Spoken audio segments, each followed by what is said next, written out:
Approximately 5 million people worldwide are affected by geographic atrophy, which is the late-stage form of dry age-related macular degeneration, also known as AMD. In Australia, around 75,000 people live with this macular condition. Today, I'm joined by two of them. Rita Walton, who's been living with geographic atrophy for 20 years, and Fusae Hall, who was diagnosed with AMD when she had cataract surgery a couple of years ago. Rita, I was hoping we could start with you, casting your mind back to before you were first diagnosed with GA. What were some of the initial symptoms you experienced, the early signs that there's something not right with your vision? Well, I was a great driver and I loved driving.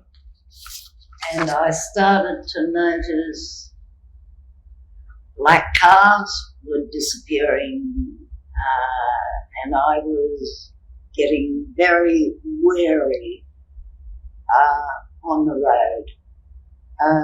But I persisted for a couple of years until the kids said to me, "Stop, Mum. Stop driving. Too dangerous. You're going to kill somebody or kill yourself." Uh-huh. So at 70, I think I was 79, I handed in my license.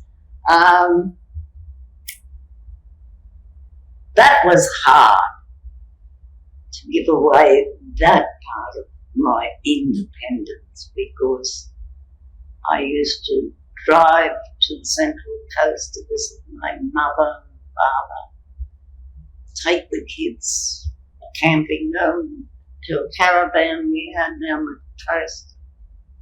Yeah, it was hard. So the loss of driving was a really serious thing for you. It was a hard thing.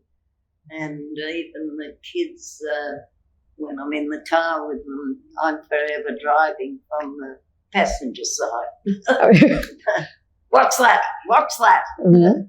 I've got good peripheral vision, so I can still do my driving from the passenger side. Okay, so as you were first realising it was happening, you really noticed it, particularly with your driving. Were there any other signs or symptoms that you noticed around the home?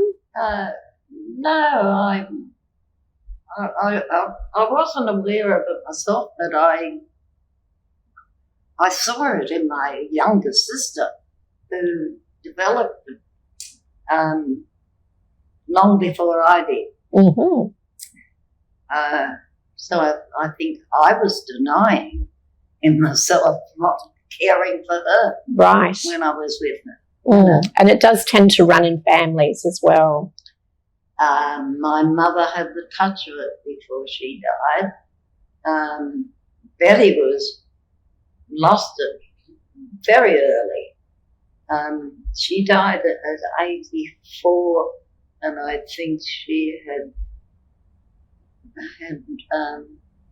she was blind for, I suppose, 15 years. Mm-hmm. So. Thank you. So, Fusae, can you share with me how you had your diagnosis?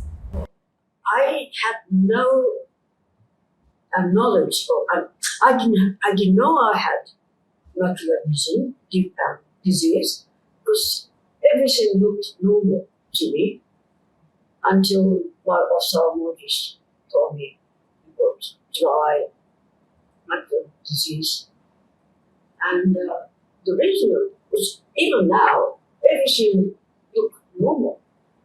When I had Amstrad grid test, that's when I realized the line's a bit wavy. Mm-hmm. But even now, I hardly tell. They look almost straight to me. And so I had no idea I had GA. So your GA came as a very big surprise, but you do notice it when you look at an Amsler grid now. Actually, somehow I accepted it. And I thought, well, I should learn about this disease so that I can delay the progress as much as I can. So somehow I don't know. It wasn't a shock to me. It wasn't a shock. I accepted it. I don't know. Right. And I started to take diet recommended by the foundation and started to avoid the sun in my eyes. But whenever I go out on Sunday, I wear sunglasses and hat, and I kept up my exercise. I've been walking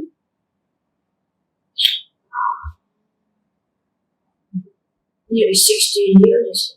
So you've always followed quite a healthy lifestyle, but also having your diagnosis of your GA, geographic atrophy, has also helped you be even more motivated. Would that be correct? Yes, I have been having very healthy diet. I don't eat fatty food, avoid all cured meat, no sausages, no anything. So I think the diet must have helped. So after a range of eye care tests and you were ultimately diagnosed with your geographic atrophy or your dry AMD, which I'm sure brought a lot of mix of emotions for you, like it does for many people. But can you tell us, Rita, what went through your mind when you found out that you had this diagnosis of geographic atrophy? Well, it was a bit of a shock. I was actually at the optometrist, and he put up the Seeing eye chart? yes, the chart, and I could hardly even read the top line, which was a great shock. And I went to see my eye specialist, and she just said, "You're technically blind." So it must have been a huge shock. It was. Yes, it was a great shock. A specialist say to you are technically blind. So in your case, you'd sort of noticed some things, particularly with your driving, and then having the confirmed diagnosis, that also brought home for you just what you weren't seeing. What I wasn't seeing. And of course, it's got worse over the years. People, I have to ask them who they are. If I'm out walking my dog, someone say, "Hello, Rita." Who is it? People are grey. Their faces are grey. I look across at the city and it's all grey. So it's that loss of that central vision where, that it's such an important component that helps you with recognising faces. And, people often think, the worst thing that can happen is going black blind, but you also experience that bit where it's so hazy and it makes things like somebody walking up in front of you and saying, you lose that ability to recognise their faces. It's yes. And of course, reading is completely past. Right. I have to rely for my reading on the discs, audio discs. So that's. And to watch the television, I have to sit as close as you and I to the television to be able to see what is on there. So you're describing a lot of things that so many people take for granted, being able to read, watch TV, how you have to adjust with those. And at the moment, cooking is a bit of a problem. But Leonie's, thank God she's been with me for a while and does the cooking. Okay. Yes, but those things are very hard to deal with. you've got to be so careful. Great. Okay. All right. Thank you. So, Fusae, when you found out about your diagnosis, what were some of the emotions that you went through as you heard about your diagnosis? Somehow I was very calm.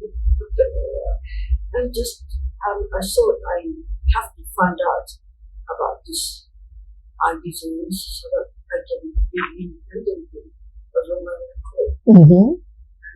And also, I'm short-sighted. I'm short-sighted. And when I went to optometrist, just changed glasses and so.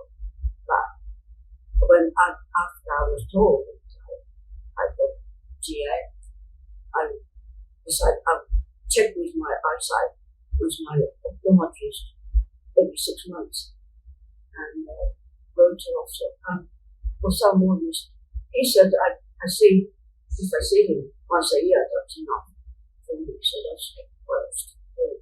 Mm-hmm. And luckily, I'm independent and carry on as I used to. So it sounds to me like, that maintaining your independence and doing everything that was in your control, like making sure you had your regular visits to your eye health professional, were very important steps for you. So if you have a sibling or a parent with age-related macular degeneration, you actually have a 50% risk of getting the disease too.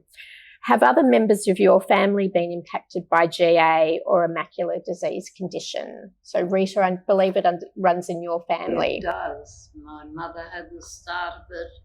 My sister Betty had it badly, as bad as I am now.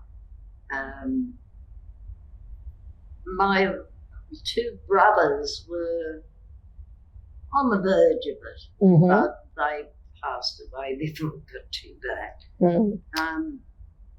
The younger ones, there are 2 younger sisters.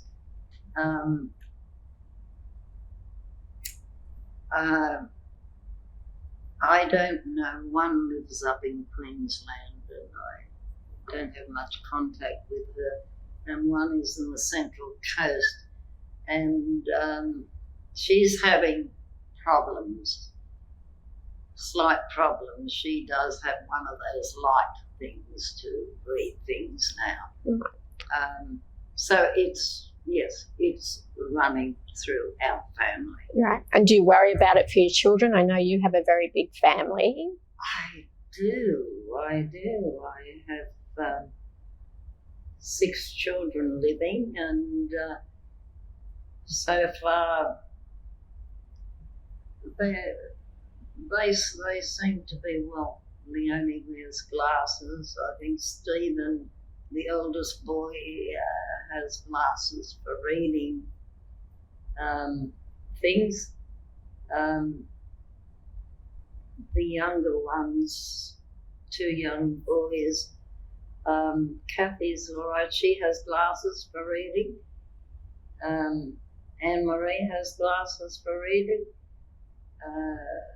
James and David, so far, are fine. I think that about covers the children. So it is a big family there. Yes, well, there are 6 living in the 7 children I have. And I think that's an important reminder of how, when we know it runs in families, it's really important that we have the right sort of research to understand what we can do to sort of prevent it in that next generation. Next generation, yes. Mm. Because there are 14 grandchildren coming through As well. well. Mm. Yes. Okay, all right. So Fusae, was your situation different? That anybody in your family that you were aware of having geographic atrophy? I know. I don't think any of my family members had it. Mm-hmm. Never mentioned it. Well, maybe, I don't know, maybe they didn't live long enough to come down with it. Yeah. But I don't know anyone in my family. So in my role at Macular Disease Foundation, I often see the debilitating effects geographic atrophy can have on people's lives. So performing those routine activities that many people take for granted, like cooking, managing your finances to pay bills, driving, become lots more challenging due to the vision loss. What have been some of your biggest challenges? So we might start with you this time, Fusae. What have been your biggest challenges? None. I still drive. I just renewed my driver license for 3 years. Because my life has been the same. Okay, that sounds good. So, Rita, what have been your biggest challenges that you've had to make in terms of your daily adjustments for daily life? Depending upon the children, actually, to go shopping for me.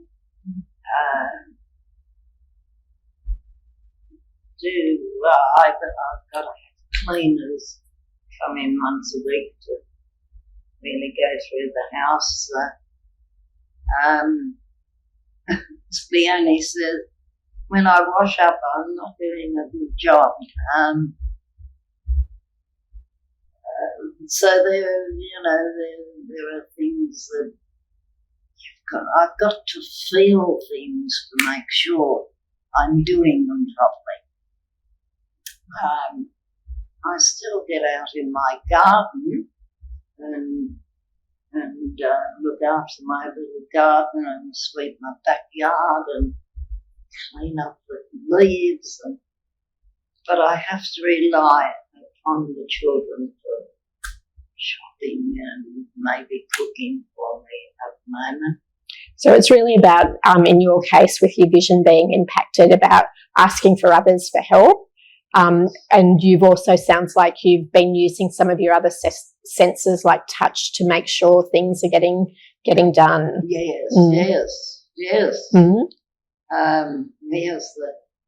getting the old hands into things tells you whether things are clean or need attention. So thank God for good feelings in the old hands. Very good, very good. How has geographic atrophy affected your relationships with family and friends? Well, I don't get to see friends. Anyhow, most of them are dying. Sorry about that.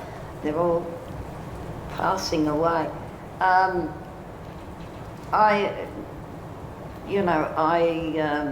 I can't take myself up to church as I used to do. I have to rely upon the children to do that for me, take me to church when I need to go.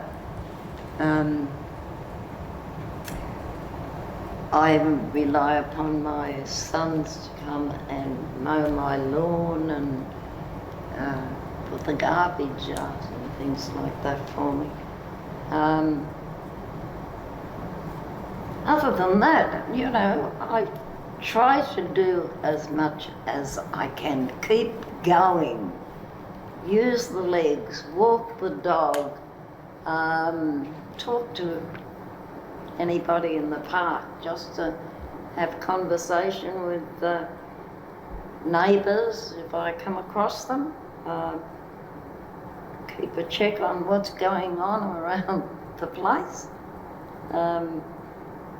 And just make sure I'm moving and keeping going. So it sounds like you're doing a great job of being engaged and doing lots of things, especially walking that little dog of yours as well.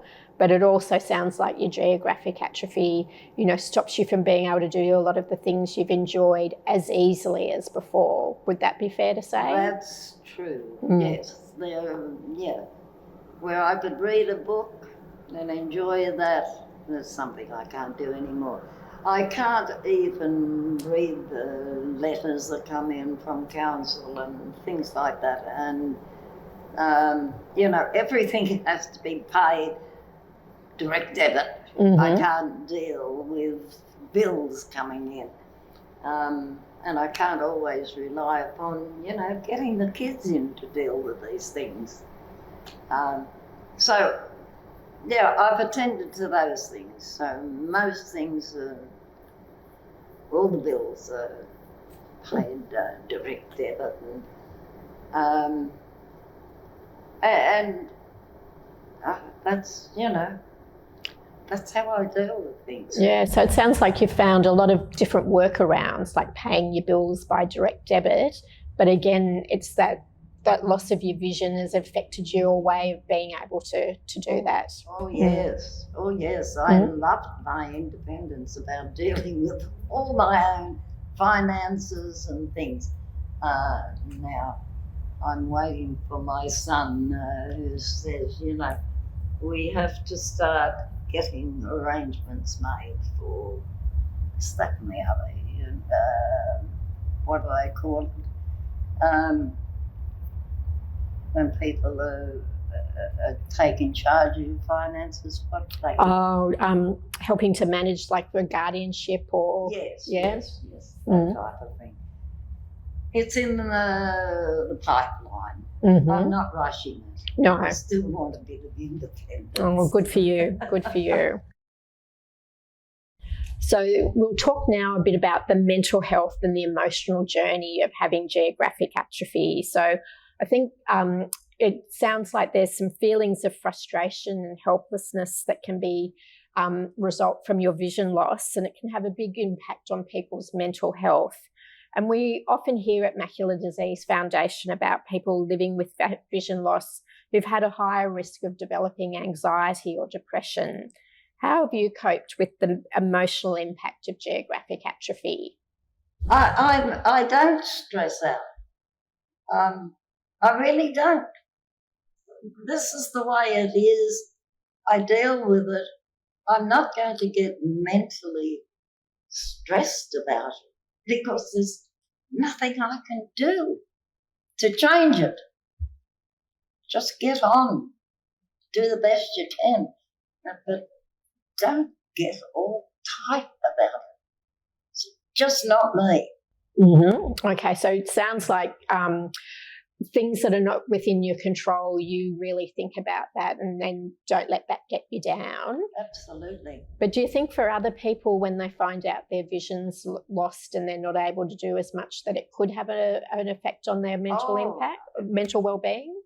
I think it could affect people who have a tendency to stress about things. And I don't. But I think it really could have a mental effect upon people losing their eyesight. But I'm not going to label that for myself. Very good, very good. So Fusae, I know you're in the earlier stage with the geographic atrophy. Can you make some comments about what you think it would do to some other people's emotional well-being as well as your own? I think get involved in activities you've been doing. I think it's very important. I mentioned University of the Surveys. That's people who reach 55 or something join. It's international. I understand you studied in France. University of the Surveys is called, and it gives you, if you become a member, gives you an opportunity to attend many, many different activities. And I do Tai Chi with them, go to various talks, Australian law, Australian history, or many, many different talks. Or also, there's a group which take you to art galleries, and you visit art galleries. The next one will be coming at the end of this month in Paddington. Now, that sort of thing, I think getting involved in something, doing with other people, I think is very important. And I do wish care, reading, belong to a choir. Oh my goodness. She's every Monday. in Chatswood. We practice singing 2 hours. That I think it's, getting involved with other people. I think it's very important to maintain your mental health. So it sounds like there's been a lot of different social engagements that you have rushed to embrace, like keeping that ability to be out there talking to people. Yeah. But for other people when their vision is losing, they're losing their vision, there's often that tendency to think, oh, I better stay at home. It's going to be so much harder to go out. But I think your advice for people is trying to stay as engaged and connected as possible has been a really important step for you. And I now belong to a peer group. We meet in Chatswood every 2 months or something. And it's very invigorating to meet with other people who've got the same vision problems and talk to these people, and also you can learn new technology for more vision people. I think it's a very good idea to join one of those, your local peer groups. Right, so it sounds like you're a big advocate for social connection, and you've talked about how Macular Disease Foundation can connect you with other people with similar condition, and it's that chance to talk and share ideas. So reflecting on your own personal experience with geographic atrophy, what's your advice for other people who are struggling with their own diagnosis? I think you keep doing what you can possibly do. Make sure you're active every day, and just don't give up with it. Just don't give up to depression and worry about it. Just get on and lead the best life you can with your disability. That's the way I am trying to lead my life. Very good, thank you. So Fusae, what advice would you have for somebody else who was diagnosed with geographic atrophy? I'm afraid you have to accept if you have, your condition, and the best you can do, as Rita was saying, and try to do the best you can do, whatever you can do, and as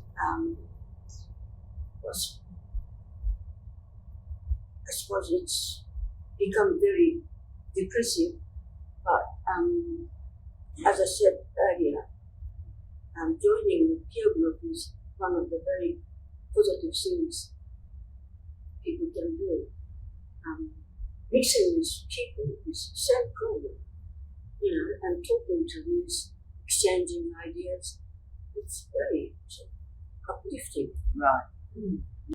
Really, it's been very helpful for me, receiving the regular contacts and also going to hear it. It's been, without them, I don't know if I could this far. Oh, it's great to know our information has been useful for you. Thank you. And what about you, Rita? Is there any other advice that you'd give somebody else with geographic atrophy? Yes, get in touch with my daughter. She works for macular degeneration, so she is there with all the advice for me. Get to and eat your greens, mother. And eat your fish and do the right thing, and yes, get out and exercise, and and macular the foundation is a superb place for anyone who has our problem to get to and be in touch and get all the information that they can give us. I learned from them about diet, how to eat, I didn't know anything about that until I was reading one of those publications, and I said, "Did someone took a street counter, a big Brazil nuts, in green leafy leaves, those is very important information." Yes, that is. Well, I'm glad our diet information has been helpful for you, and I'm glad that you both enjoy the newsletters that Macular Disease Foundation has, and that you're able to connect with some of our peer support groups as well. Other parts of Macular Disease Foundation's work is about, helping to fund research, making sure we're looking for a cure, and well as a greater understanding of a disease like geographic atrophy. Do you want to just mention, how you feel about research and looking for the next treatment for geographic atrophy? Do you think that's an important step? Anybody who works in research deserves every penny we can all put to help research into finding something that will stop this disease affecting others.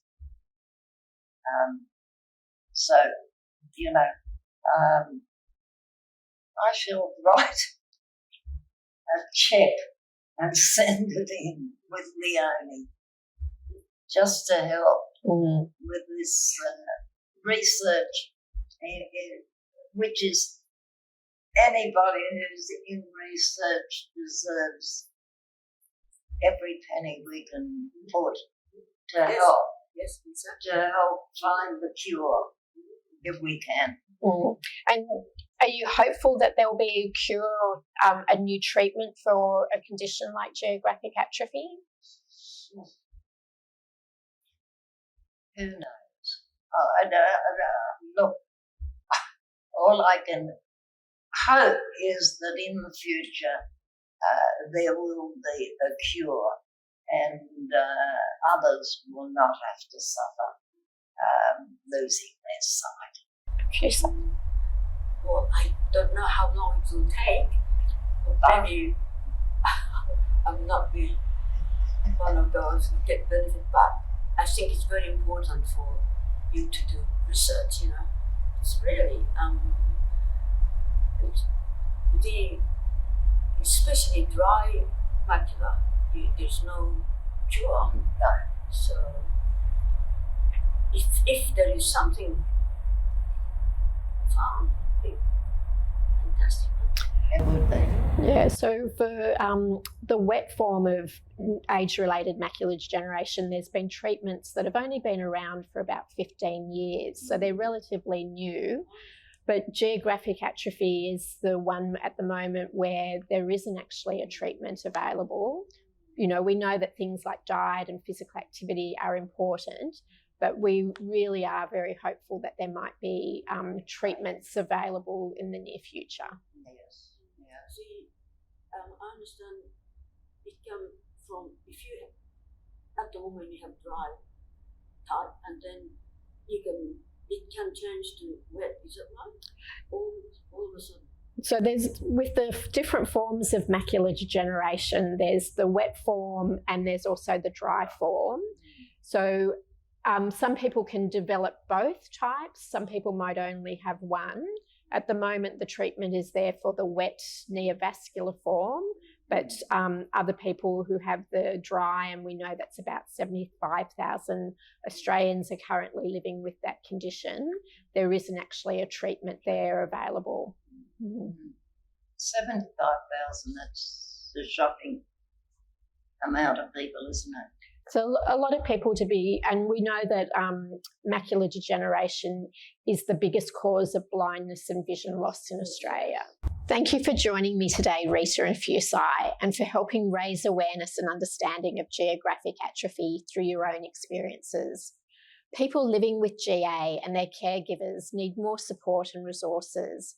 Increased awareness and research funding to find better treatments and support systems is essential in Australia's fight for sight. If you or anyone you know is living with AMD and would like personalised support to live well with the condition, Macular Disease Foundation offers a free support service called iConnect.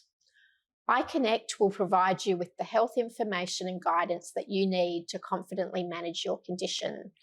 We offer practical advice, tips and guidance, and will support you emotionally through what can be, for some, a very difficult time. Whether you prefer to receive information and support online, in the post or over the phone, iConnect has you covered. Plus, no matter where you live in Australia, we can connect you with people who know exactly what you're going through, people like Rita and Fusae.